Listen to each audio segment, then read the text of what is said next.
Welcome back to We Need to Talk. Today, we talk about humor. What is humor, what makes it good, and what makes it bad? Of course, our guest is Jere from FilmSimps. He's awesome. Definitely check that show out. Audio quality will improve in the next couple episodes. We had to use a backup for the audio for this because the file got corrupted. But hey, you guys definitely enjoy because we need to talk. And so I think we've kind of discussed dark humor in a lot of different ways. I think we could probably get a little bit deeper because I guess part of the thing goes to like what is humor per se, and that's like a whole can of worms. I'm not sure what humor is. I think I understand some of the biology of it, where it's kind of tension release, but like kind of like Meter was saying, I think Meter and I have shared this opinion. A lot of times humor is not so much like funny; it's more just like entertaining, and it's kind of got like that I don't know, the observing look where it's just kind of like, what's going to happen here? So how would you kind of define humor in a more general sort of way, Jer? Humor, I would say, is something that elicits a joyful response. I think that might be I think tension release is definitely part of it. But I think a response that is akin to at least a smile, maybe akin to laughter, would be like the range of a reaction that I would say is what humor is and what it should aim for. Whether that's coming out of kind of coming out of a relief or of shock or something like that, or if it's relatability, like it could be anything. But I think humor on a very broad level is trying to elicit at least a smile, if not a laugh. I would maybe, I think the one counter argument to that is, okay. You've seen The Office, Jer, I assume? Yes, yeah. So Meter and I have kind of held this position. I think Meter probably still holds it. The Office has some funny moments for certain, but I don't think The Office is ever really funny. I think it's comedic. I don't think I'm smiling when I'm watching the show, but I'm highly entertained. And there is sort of that comedy to it. So there's like a lot of humor, but maybe not like laughs or smiles. Would you take that as a retort or no? Not really, because I think that's funny. The Office specifically is funny because I think it's taking the emotion of discomfort and just pushing it so far in the direction that the only way to cope with the emotion is to release via laughter. I think that's the aim of the show, and I think it does very successfully for the most part. But yeah, so I still think it's a humorous show. I think it's going at it from a different direction, kind of like the opposite direction of, say, someone doing like a setup and a punchline, but they're still kind of getting around there just like kind of through a back door. It's actually a good way of describing it because it is kind of humor through, I guess, like discomfort and kind of tension. Yeah. And I think I like that kind of humor myself a little bit more because it's more relatable.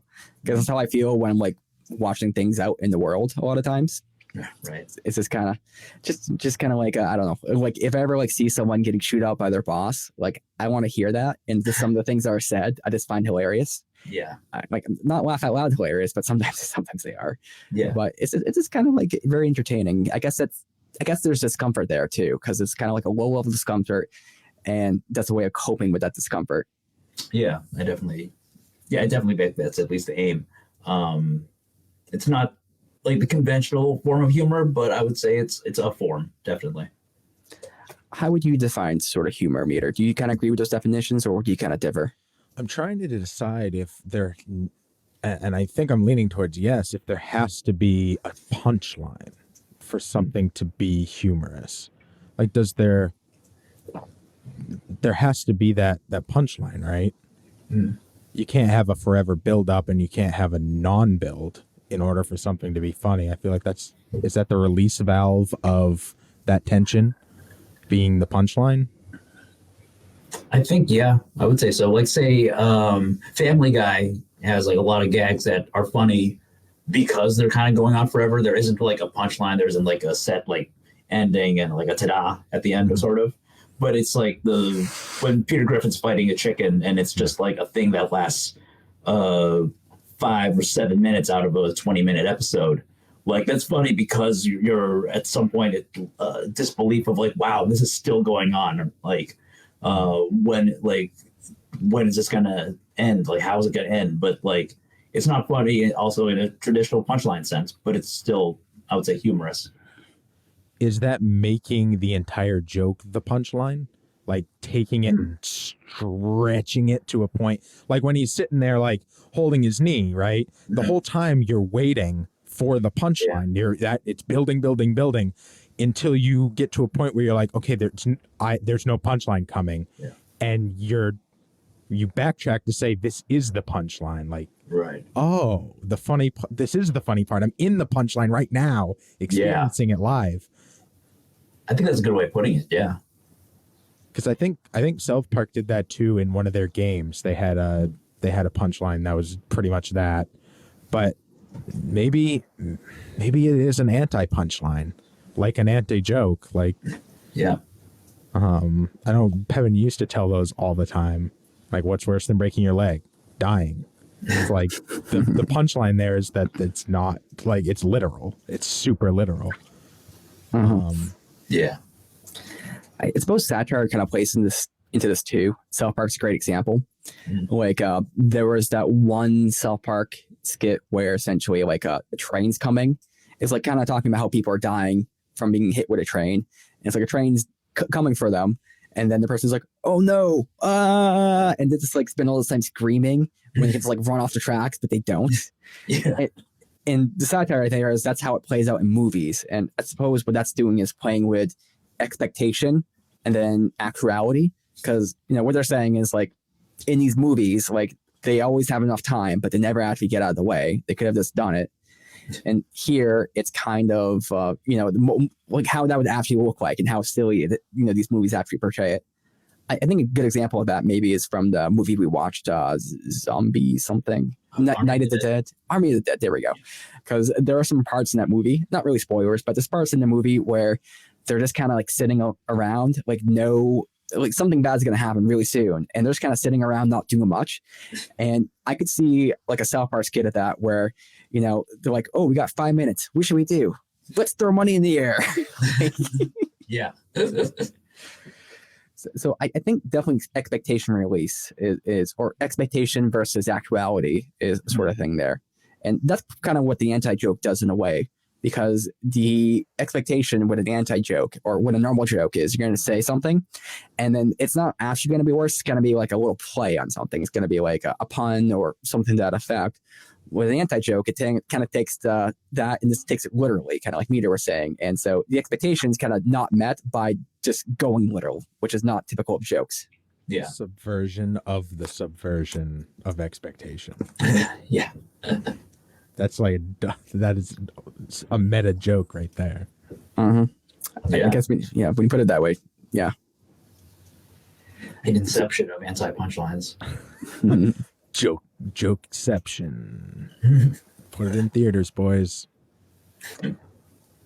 So I think we've talked a good bit about dark comedy and kind of comedy in general. Are there any closing thoughts that either you have? Is there a worse feeling than telling a joke and it just not fucking landing at all? That is brutal. Yes, that is a tough one. Yeah, it sucks. I think it's worse when they don't get the joke because they're not smart enough to get the joke, if that makes sense. Like, like, I don't know. Seen that Mitch Hedberg special? One of his last ones. Yes. The Comedy Central taping where he like just eats it for like half an hour and then it's like he just starts talking through old bits and it's like, oh, so okay, well this is going well. And they like if you ever watch the actual like broadcast, it's like edited to like a crazy degree. Yeah. And it's very clear they're like, all right, wrap it up. And he's just like acknowledging but ignoring them. Oh, it's so I was laughing through the first half because it was so it got progressively more and more uncomfortable watching him continuously bomb on what are actually solid jokes, perfect in his style. And they just like legitimately were not understanding his jokes. Progressively more and more frustrated, so uncomfortable I'm laughing. And then amazing relief when he starts landing his jokes, and you can see him getting into it and like loving what he's doing again, but still having that little bit of bitterness in there where it's like, all right, the only thing you're gonna laugh at is my old jokes. This. Did you guys even know who you were coming to see? Like, yeah. Yeah. That's probably the ultimate example because like some of his jokes I don't get really. Like it takes me a second to think about it because you have to process it. And his style of like on stage is just joke after joke after joke. There's not much time to think. And maybe that's part of the problem. But I also think that, like you tell those kind of jokes to like a standard audience, it's not going to work so well. Yeah. And I can think of some YouTube channels like that as well. Like, they're kind of funny for the demographic, but if they're not understood by outside that demographic, like good luck. Like they're not going to find it funny at all. It's going to be like, what? Yeah, definitely. Definitely. There's actually a special thing about that, like plays with that a little bit. I probably respect it more than I love it, but Kristen Schaal, who is probably best known at this point as the voice of one of the kids on Bob's Burgers, yeah, and some other voice acting stuff. She did a special on Comedy Central a few years ago where the first like 20 minutes is normal.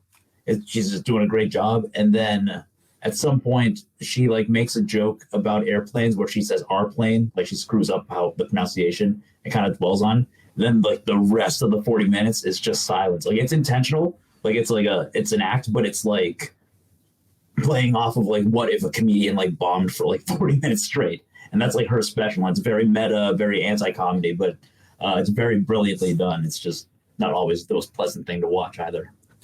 Like the audience was in on it, or they either like toned down the mics for the audience or like filmed it on a soundstage or something. I don't know. I'd have to rewatch it to really guess, but it's like a really fun, like what if a comedian bombed at her big, like her big coming out party, basically.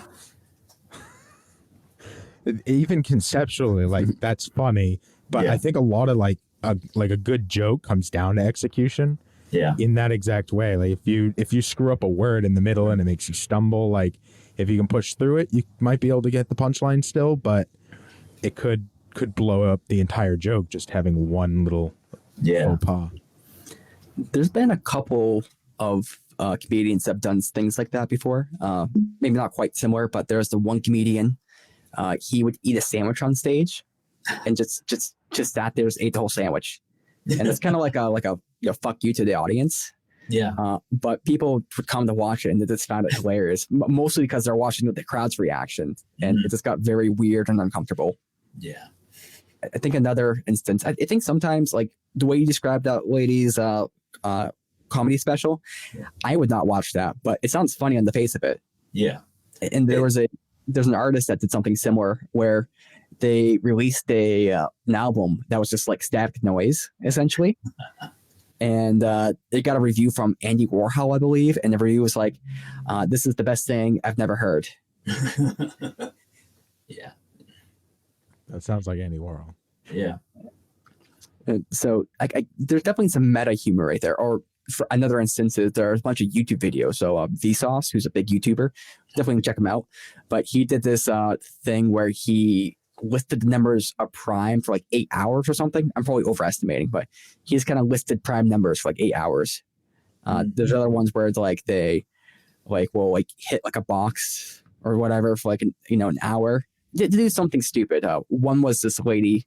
She's I don't know. She does hentai reviews. It's kind of weird, but it's very humorous. You would know about this.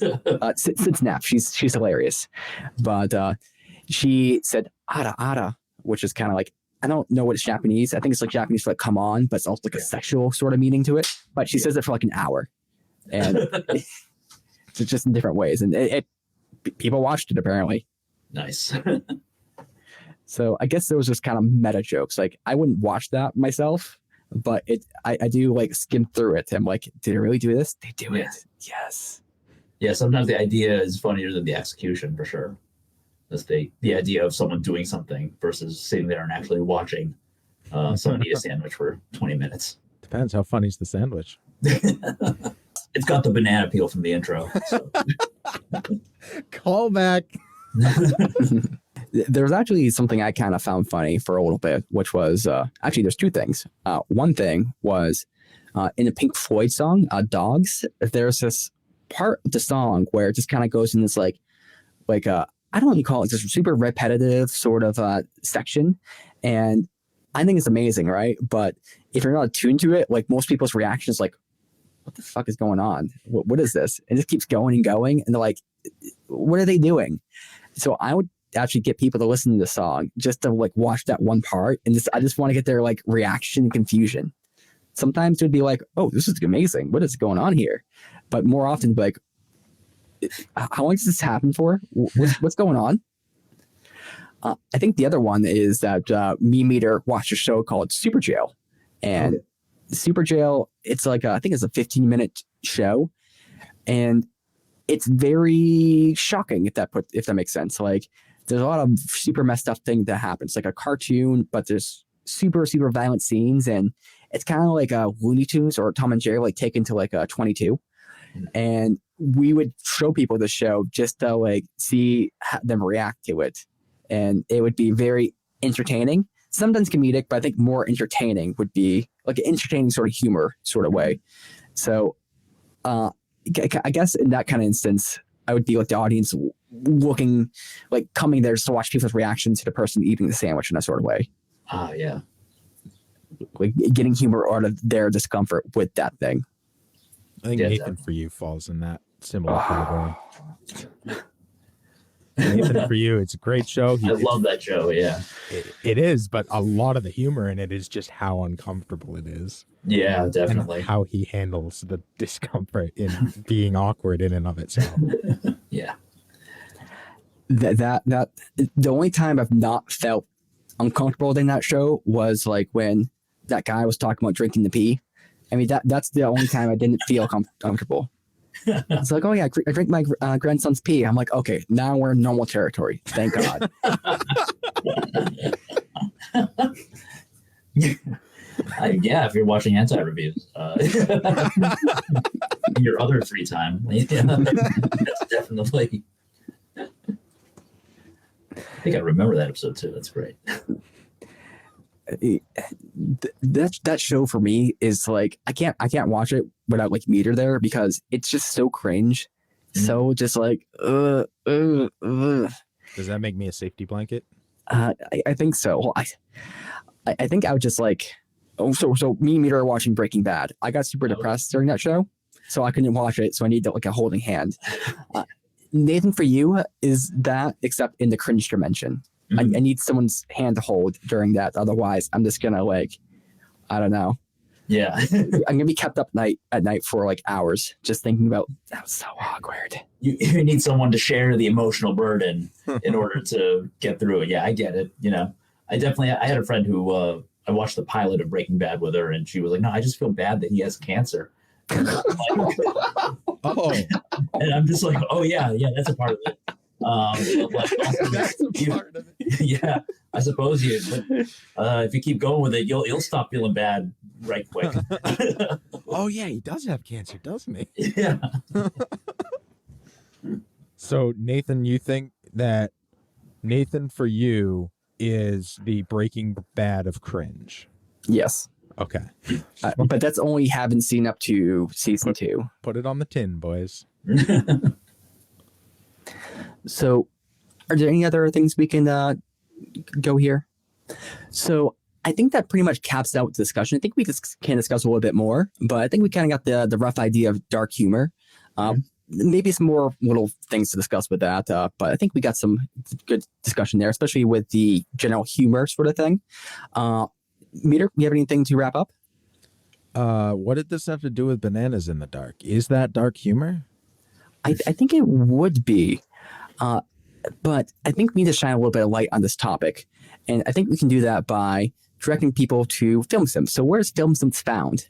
We're on Twitch. Our address is twitch.tv/FilmSimps. Let me double check that. Justin changed it a little while ago. He changed it the same day that I got in the shirt with the old Nice. Which is so funny. A bit of humor in that, huh? Yeah. So now it's vintage. That prankster, FilmSimps, or it's either FilmSimps or the FilmSimps. I'll find out in just a second. Perfect. And we'll put it in the description as well. Make it very easy. One click, and you're listening to Jere and Justin. Yeah, it's FilmSimps, not the FilmSimps. Definitely. Perfect. Yep. And on the show, you guys talk about films, review them. Do you discuss trailers and kind of also things? But you always do like a film review at the end, I believe. Yes. And definitely very entertaining. Thank you. Yeah, we loved having you on. It was a good time. We live react to trailers. We talk about the entertainment news of the week, and we review one movie per week because we were doing two, and then one of the SpongeBob movies broke Justin, so it's down to one now. I do gotta say too, the production value of the show is like through the roof. You guys do an amazing job. That is 90% Justin for sure. I'm 10% might even be taking too much credit for myself. I mostly show up. I show up. I sometimes book the guests, and basically, he was the one who figured out. He spent a couple weeks comparing films, Restream versus StreamYard, which you guys are using. And I mean, he came out. He preferred Restream, but he was like, "Oh, they're basically the same thing." So yeah, we've used Restream in the past as well. But at the moment, switched back over to StreamYard. But no, Jere, it's always such a pleasure talking with you. Same, yeah. I love being on here. So Nate, you know what would really, I agree. That is dark humor, but I don't think you understand why. That banana peel, that was my dad. Fell and hurt myself, Nate, in the dark. Okay, I got so many questions. Number one, was he tasty? Number two, was he just the banana peel, or was he the banana on the inside too? like if he was the banana peel, how's that work? Like who's the banana in this like scenario? Nathan, we need to talk. Did you just call my dad tasty? It's a great question. I love a tasty daddy. I'm gonna take that clip out of context. I don't think there's a context where it doesn't work. So yeah.